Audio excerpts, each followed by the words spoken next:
Bonjour à tous.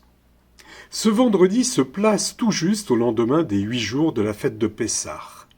Pessah, où nous avons commémoré la libération des Hébreux, esclaves en Égypte il y a 3300 ans, pour devenir un peuple libre. Nous voici donc de retour à la vie quotidienne, et avant de retrouver dès la semaine prochaine mes invités, en fonction des sujets que je choisis, dans l'esprit du temps, Ruach Hazman, comme on dit en hébreu, je vous propose la rediffusion d'une émission que j'avais programmée le 10 février dernier et qui concernait un pan de l'histoire juive du XXe siècle méconnu. Bonjour à tous. La destruction du second temple de Jérusalem en 70 poussa à l'exil de nombreux juifs qui se dispersèrent tout autour du bassin méditerranéen. Certains débarquèrent en Gaule, province conquise par Rome quelques années plus tôt, et s'établirent en vallée du Rhône, comme en témoignent divers vestiges retrouvés depuis.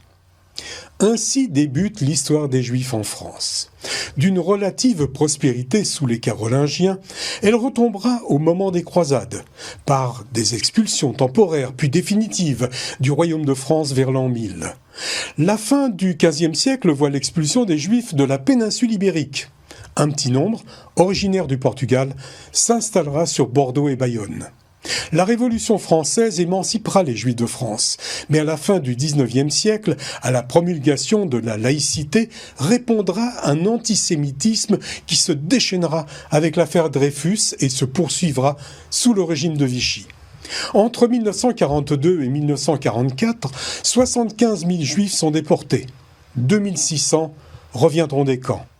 Parmi les déportés, 5300 judéo-espagnols, à qui la rédaction d'un mémorial pour leur rendre hommage a été prise fin 2009, édité en novembre 2016 et qui fait l'objet de cette émission. Et pour nous en parler, rejoignons tout de suite et en triplex et par Zoom à Nice. Tout d'abord Linda Louz, chanteuse séfarade, présidente de l'association Al-Ilandalouz pour la diffusion de la langue et de la culture judéo-espagnole, qui est à l'origine de cette émission, et, à Paris, Alain de Toledo, président de l'association Nuestros Desaparecidos, c'est-à-dire nos disparus, qui a coordonné la publication de cet ouvrage. Linda Louz, Alain de Toledo, bonjour. Bonjour. Bonjour.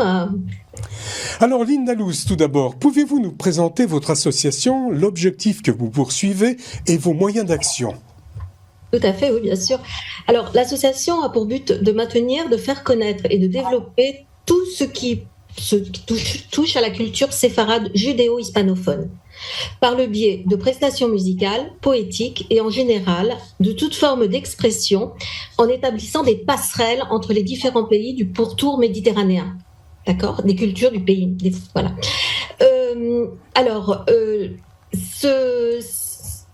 Si vous voulez, cette association a démarré par un intérêt énorme pour cette culture, suite à des rencontres avec des judéo-espagnols, face à la langue aussi, et par divers voyages qui ont été faits, et différentes interviews qu'on a mis en place pour collecter donc des souvenirs, des chansons, des histoires. Voilà. Alors, le judéo-espagnol, plus connu sous le vocable de ladino, est une langue judéo-romane dérivée du vieil castillan du XVe siècle et de l'hébreu. Elle est parlée aujourd'hui et préservée par un certain nombre de juifs séfarades, descendants des expulsés d'Espagne de 1492. Linda Louz, en dehors de l'Afrique du Nord, vous pouvez nous préciser dans quel pays la diaspora de juifs espagnols s'est établie et où le judéo-espagnol était parlé et enseigné, ceci avant la dernière guerre? D'accord. Alors, le mot enseigner, je vais le laisser de côté pour l'instant, mais plutôt où elle était parlée. Donc, où est-ce qu'ils sont partis d'abord en quittant l'Espagne? Donc, ils avaient deux possibilités. Soit ils se convertissaient au catholicisme, ils restaient comme ils pouvaient, soit ils partaient. Donc, les différents pays qui les ont accueillis sont essentiellement une partie vers l'Afrique du Nord, effectivement, comme vous avez dit, mais aussi vers tout ce qui est royaume de Sicile,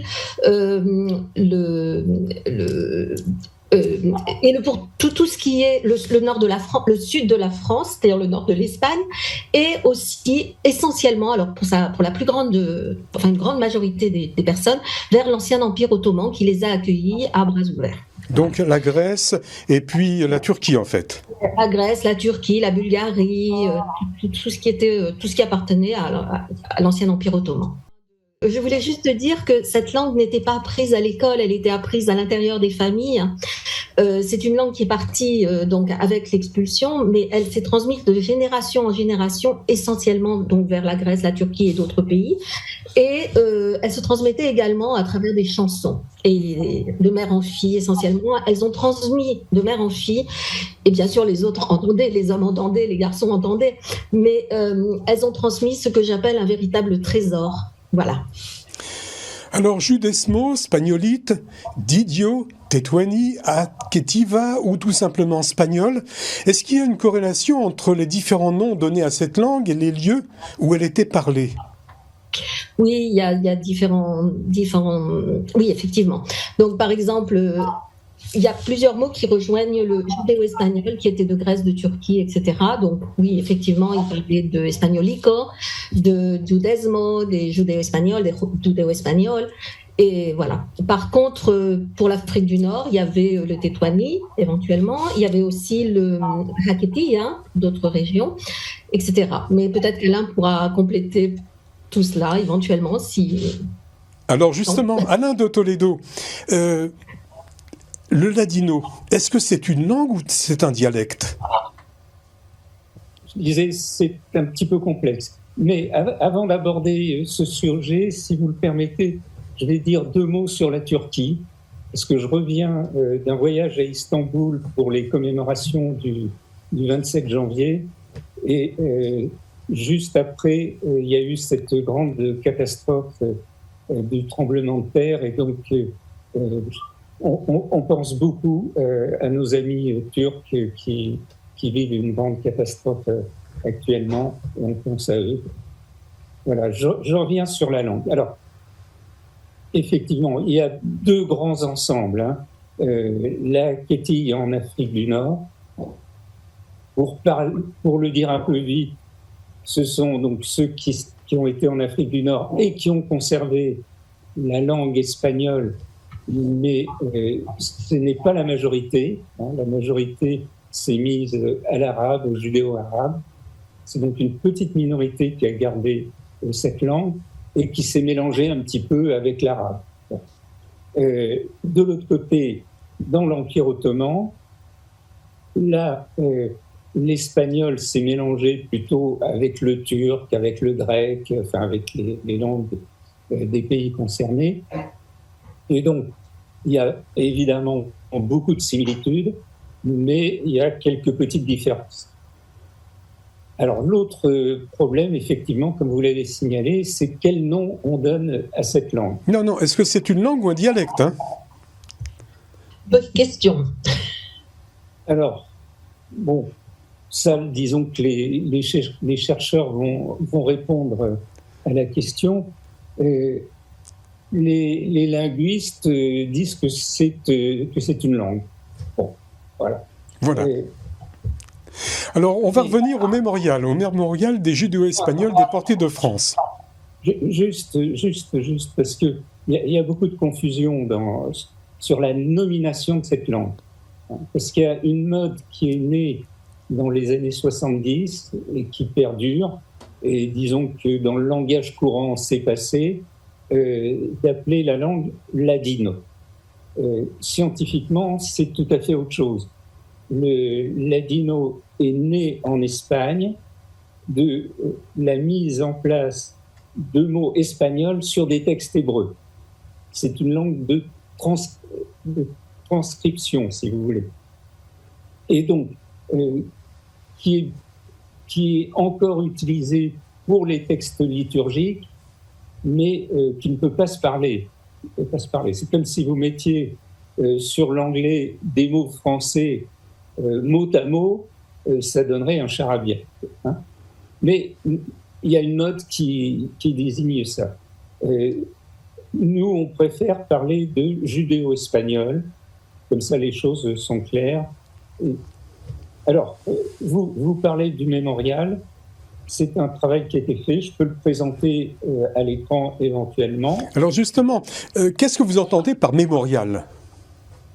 Alors, donc il y a toute une équipe, il y a plus d'une dizaine d'années maintenant, qui s'est mise à étudier la question de la déportation des judéo-espagnols de France.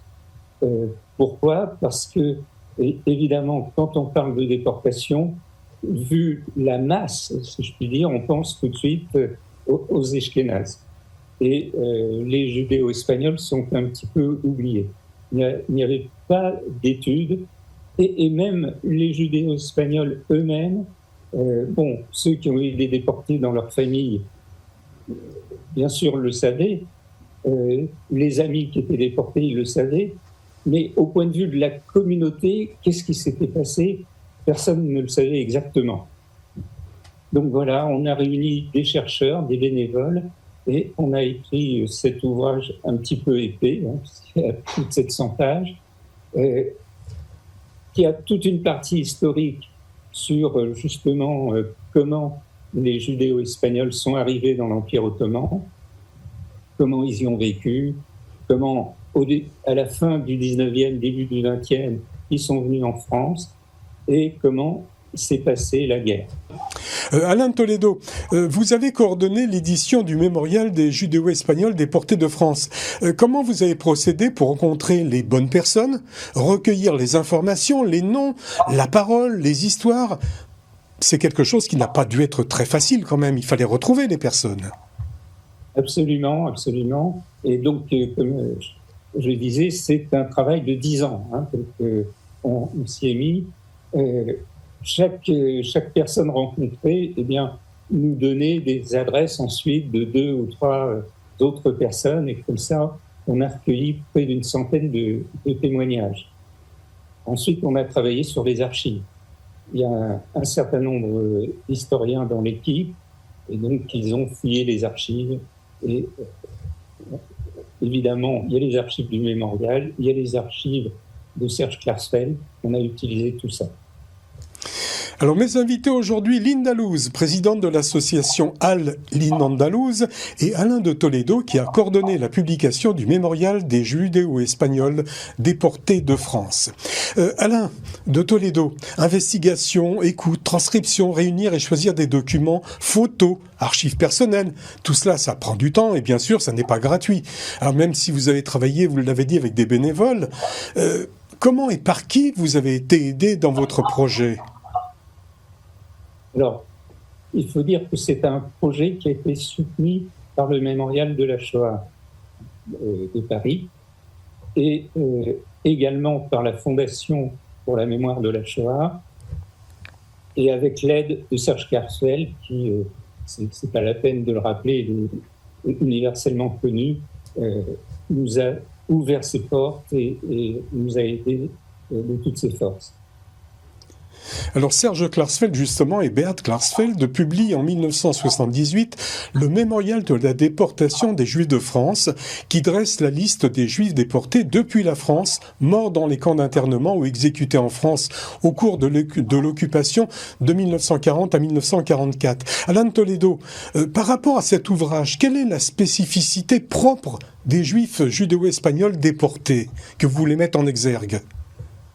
Oui, alors il y a plusieurs spécificités. La première, on va dire, c'est qu'ils avaient, par rapport aux Ashkénazes, une intégration tout à fait différente, dans la mesure où, dans l'Empire ottoman, il y avait les écoles de l'Alliance israélite universelle, ainsi que d'autres écoles françaises, ce qui fait que quand ils sont arrivés en France, ils parlaient parfaitement français et donc c'était beaucoup plus facile pour se fondre un petit peu dans la masse. La deuxième spécificité, c'est que certains d'entre eux, dont ma famille par exemple, avaient des passeports de pays qui étaient neutres.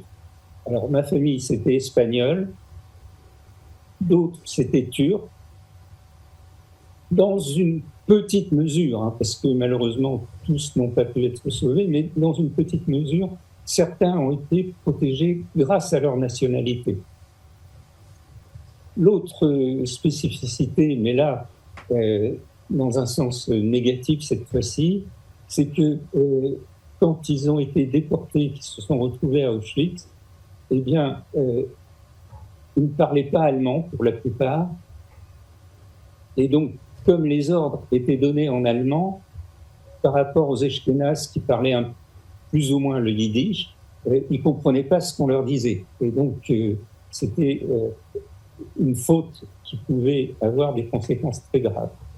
Et dans cette question-là, ils ont eu même parfois du mal à se faire reconnaître comme juifs. Parce que pour les Ashkénazes, être juif, c'était parler yiddish. Ah, vous ne parlez pas yiddish, vous n'êtes pas juif. Donc voilà quelques petites spécificités qui ont fait que ça nous a donné envie de poser cette question.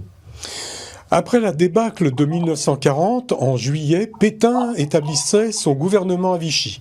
Le mois suivant, premier signe d'anxiété pour les Juifs, avec l'attaque de nombreux commerces.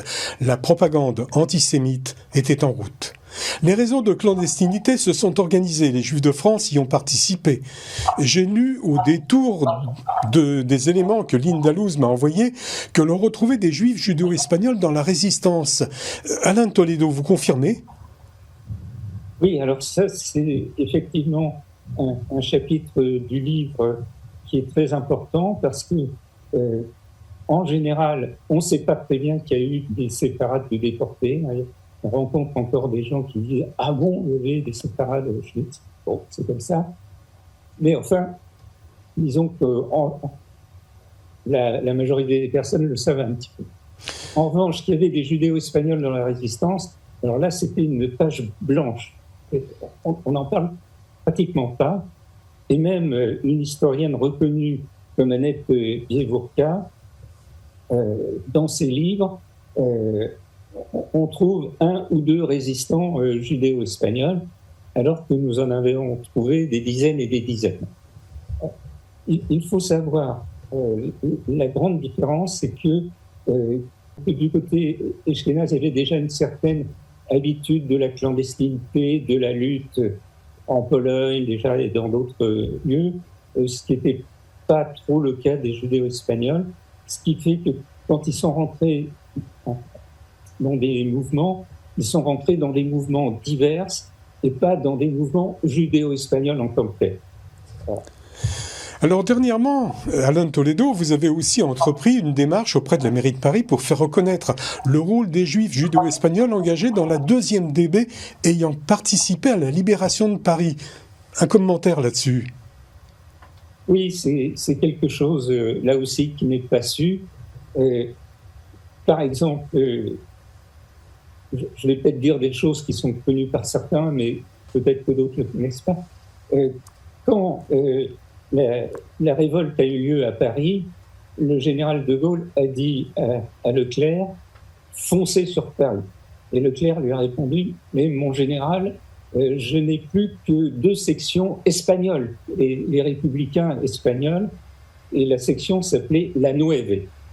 Donc ils ont foncé sur Paris, ce sont les républicains espagnols qui sont arrivés les premiers. Le lendemain, il y a un journaliste qui vient interviewer les soldats, et il demande à quelqu'un, alors, vous êtes espagnol, vous êtes de Barcelone, de Madrid, de Valence, etc. Et le soldat lui répond, non, je suis d'Istanbul. Voilà, c'est un peu cocasse. Mais c'est les judéo-espagnols qui auraient sauvé Paris, en fait. Il y en avait un, hein, bon. Mais, encore une fois, vous savez, les minorités passent toujours sous le radar, comme on dit aujourd'hui. L'écriture, la mise en forme, la gestation de votre ouvrage a duré 7 ans, de 2009 à 2016. Alain Toledo, est-ce que vous avez eu des périodes de découragement pendant ces 7 ans ? Et est-ce que vous avez mené des actions afin de promouvoir l'ouvrage et réaliser des préventes de votre ouvrage ? Alors, le 2016, c'était pas la sortie de l'ouvrage, c'était la sortie espérée. Et donc, on a fait effectivement à Paris une grande réunion. Il y avait 700 personnes, ce qui est un petit peu extraordinaire dans le milieu judéo-espagnol qui, comme j'ai dit, est très dispersé. Et ça a été la promotion, il y a eu des souscriptions, etc. L'ouvrage est sorti en 2019. Et donc, depuis, on fait des conférences, on fait un petit tour de France, on a été à Marseille, à Bordeaux, etc. On va aller à Lyon prochainement. Et j'espère qu'on ira aussi dans le sud pour faire connaître l'ouvrage. Pourquoi pas ? Dites-moi, est-ce que votre ouvrage correspond au projet qui a été défini au départ et de ce qu'il est devenu ? Est-ce que il y a une phase entre les deux, une différence ? Alors, tout à fait, oui. Ne serait-ce que le chiffre du nombre de pages, on avait prévu 250, on est arrivé à presque 750. Effectivement, on a voulu rajouter certains chapitres, notamment le chapitre sur la résistance. On a mis des témoignages, on a un témoignage en judéo-espagnol, que cette langue ressorte un petit peu, qu'on la connaisse. Donc effectivement, le projet s'est enrichi au fur et à mesure de son élaboration. Alors justement, avec l'édition du Mémorial des Juifs judéo-espagnols déportés de France, je présume que le but est de faire connaître une page sous-estimée de l'histoire et de la communiquer donc autour de nous. Alain Toledo, quels sont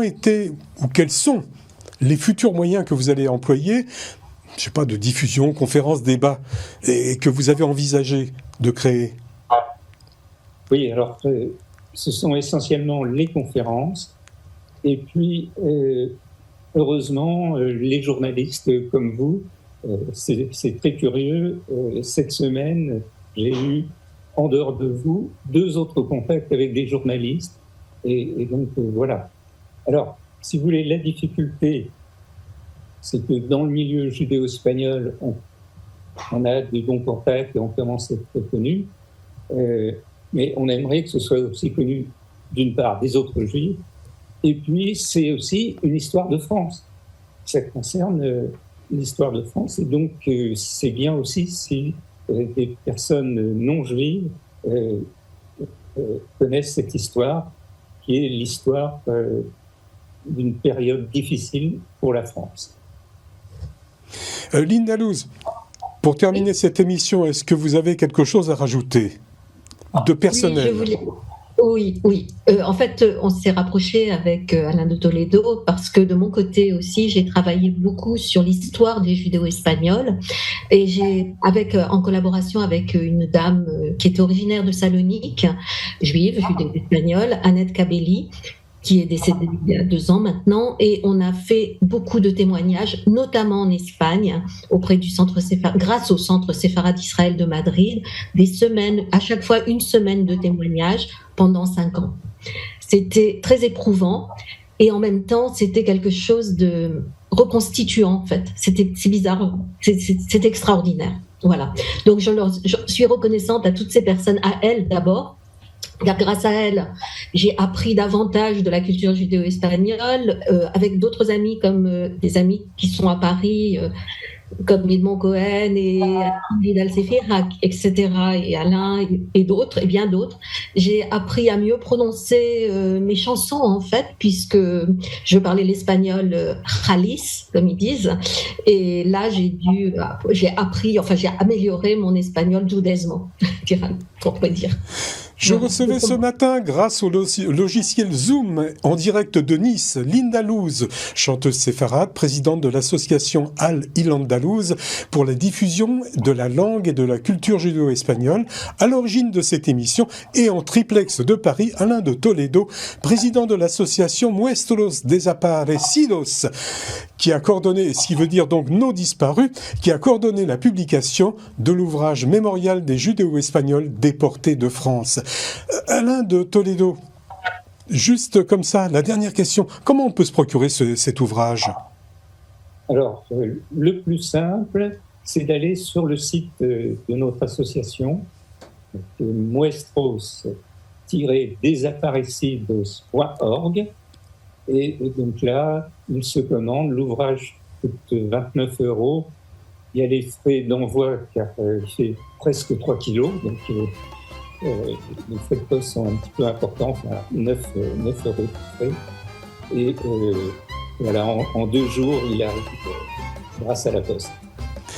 Merci à tous les deux pour votre travail qui, j'espère, sera hautement récompensé par la diffusion et l'intérêt que le public et les historiens porteront à ce recueil de transmission de la mémoire. Merci à vous. Merci beaucoup.